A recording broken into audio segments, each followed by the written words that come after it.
Tu sens que ta peau est déshydratée en ce moment, qu'elle tiraille un petit peu, qu'elle montre des signes de rougeur ou alors de fragilité et que tes rides sont plus visibles et que tu n'arrives pas à bien l'hydrater, eh bien cette vidéo est faite pour toi puisque je vais t'expliquer comment bien hydrater ta peau en 3 étapes seulement. Alors allons-y, c'est parti!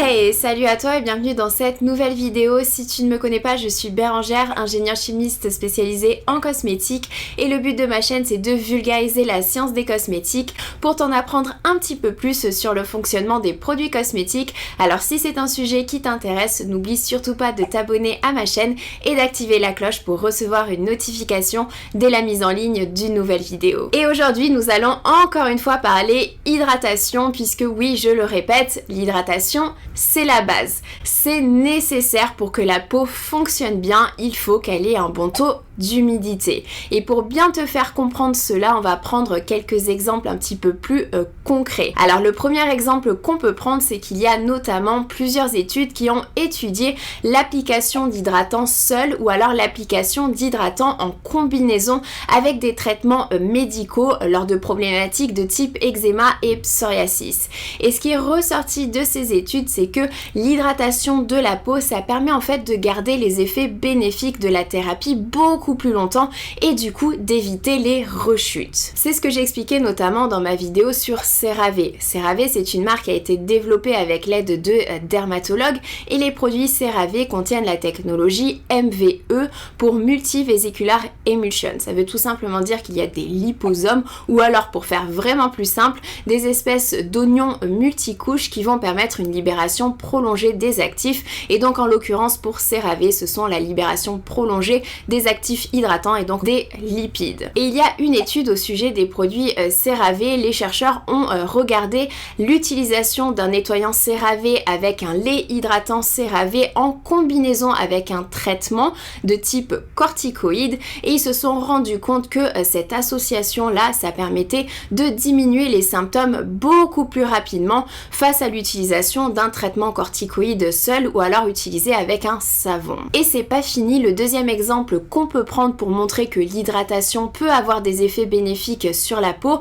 eh bien il faut regarder plusieurs études qui ont été faites sur les hydratants et sur leur potentiel à diminuer les irritations.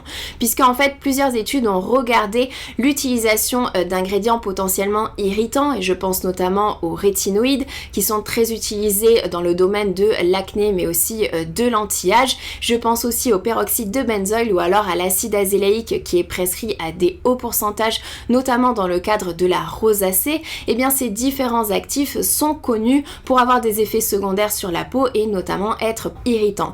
Et ce qu'ont montré les études, c'est que l'utilisation d'hydratants en combinaison avec ces actifs-là, et bien ça permet tout simplement de diminuer les irritations, de diminuer les effets secondaires. Et pour finir, la dernière étude que je vais mentionner ici, c'est une étude dont j'ai parlé récemment dans une de mes précédentes vidéos sur la comédogénécité des ingrédients et c'est une étude dans laquelle les chercheurs ont demandé à des patients qui souffrent d'acné léger d'utiliser de la vaseline. Et la vaseline a permis de diminuer le nombre des lésions d'acné. Non pas que la vaseline est un ingrédient anti-acné, pas du tout. La vaseline fait tout simplement partie de la famille des huiles minérales qui sont les meilleurs hydratants en cosmétique.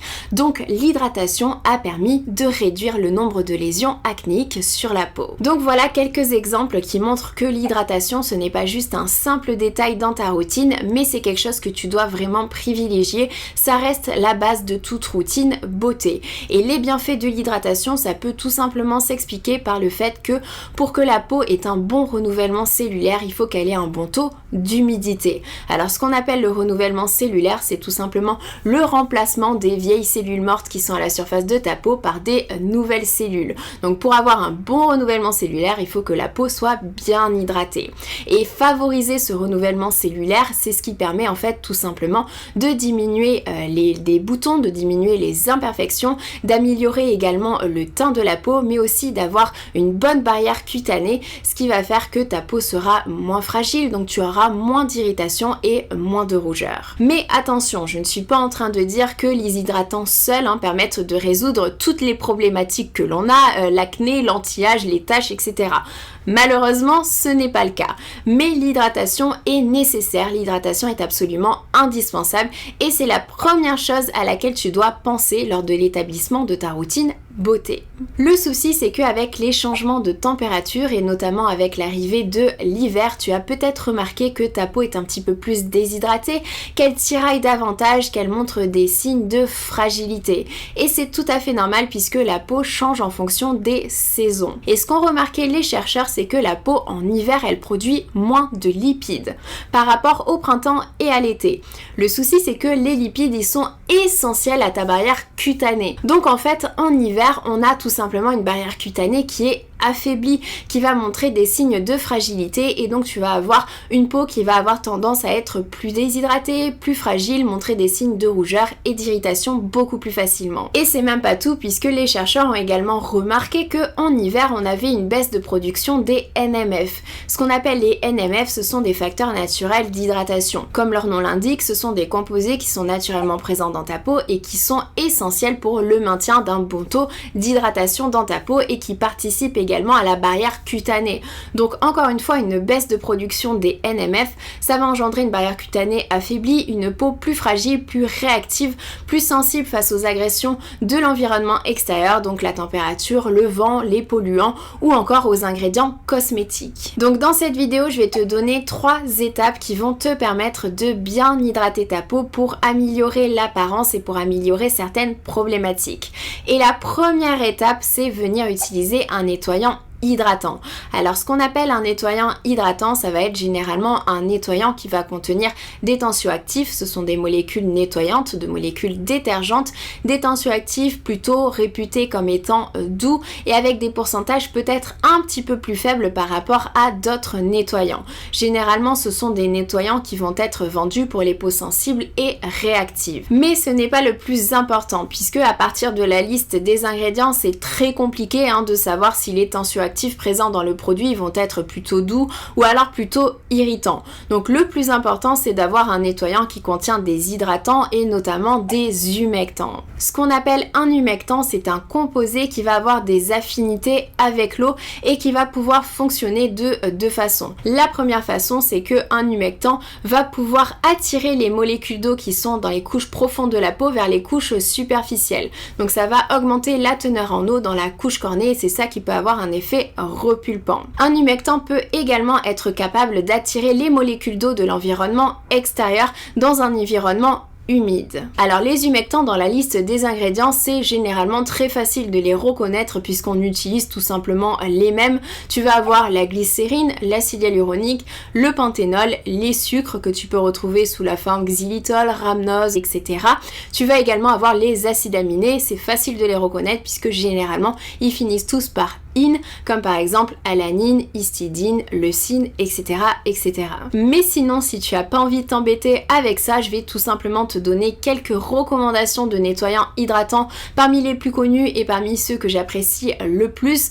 En premier, tu as bien évidemment la crème lavante hydratante de CeraVe. Comme tu peux le voir dans sa formule, on retrouve la glycérine en top position dans la liste des ingrédients et on a bien évidemment la technologie MVE qui est la technologie dont je parlais tout à l'heure, qui permet une libération prolongée de certains ingrédients et donc ici en l'occurrence de céramide et de cholestérol. Mais si tu préfères que le produit mousse un petit peu plus puisque ce n'est pas le cas de la crème lavante hydratante, et bien dans ces cas-là, je te recommande davantage la crème moussante hydratante de CeraVe puisque tu remarques encore une fois qu'on a la glycérine, on a également la même technologie MVE et on a en plus des acides aminés. Et sinon, tu as tout simplement le gel moussant créaline de Bioderma. Donc dans sa composition, on retrouve le complexe d'actifs qui est un complexe de sucre breveté par Bioderma pour hydrater la peau également. Et sinon, en supermarché, tout simplement, tu as le gel nettoyant Hydro Boost de Neutrogena. Et comme tu peux le voir dans sa formule, on retrouve également des ingrédients hydratants. Et 2 petits points supplémentaires avant de passer à la prochaine étape.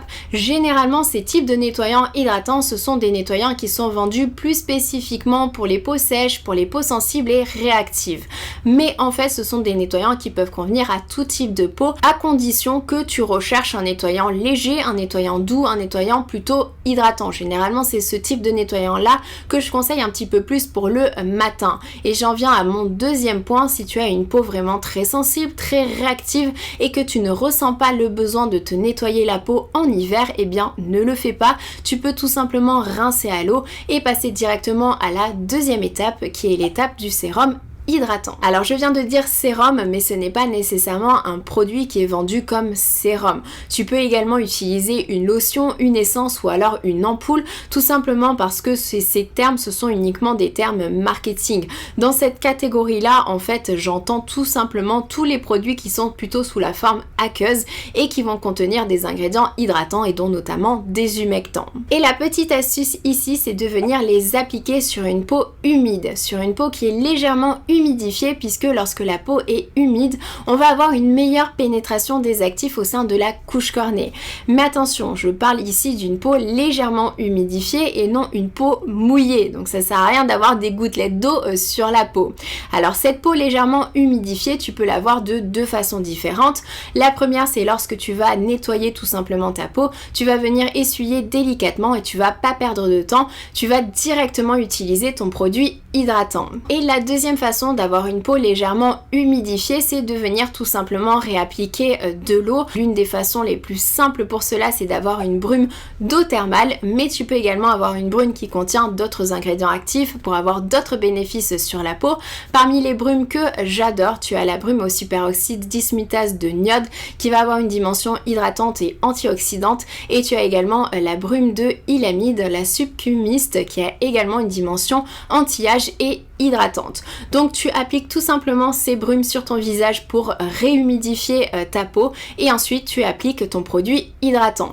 Mais attention, je répète encore une fois, l'utilisation de brumes n'est pas forcément nécessaire, tu n'en as pas forcément besoin, mais ça peut être un petit plus dans ta routine, ou alors tout simplement si tu aimes bien utiliser des brumes comme moi. Alors le fait d'appliquer des produits cosmétiques sur une peau humide, comme je l'expliquais, ça permet d'augmenter la pénétration. Mais c'est une astuce que je mentionne assez rarement sur YouTube ou alors sur Instagram, tout simplement parce qu'il y a des actifs pour lesquels il ne vaut mieux pas du tout le faire, et je pense notamment aux rétinoïdes, à la vitamine C ou encore aux acides exfoliants, tout simplement parce que ça va augmenter leur potentiel irritant. Donc ici je la mentionne uniquement dans le cadre de l'hydratation, donc pour être utilisé avec des produits qui vont être purement hydratants et apaisant. Et si tu cherches quelques recommandations de produits hydratants, honnêtement il en existe plein, puisque l'hydratation c'est la base en cosmétique, donc toutes les marques vont avoir un produit hydratant de type lotion ou alors sérum hydratant, donc choisis vraiment celui qui te convient à toi. Je tiens juste à rappeler que l'efficacité n'est pas corrélée avec le prix, donc ça sert à rien d'acheter un produit très cher puisqu'il ne va pas forcément mieux hydrater ta peau.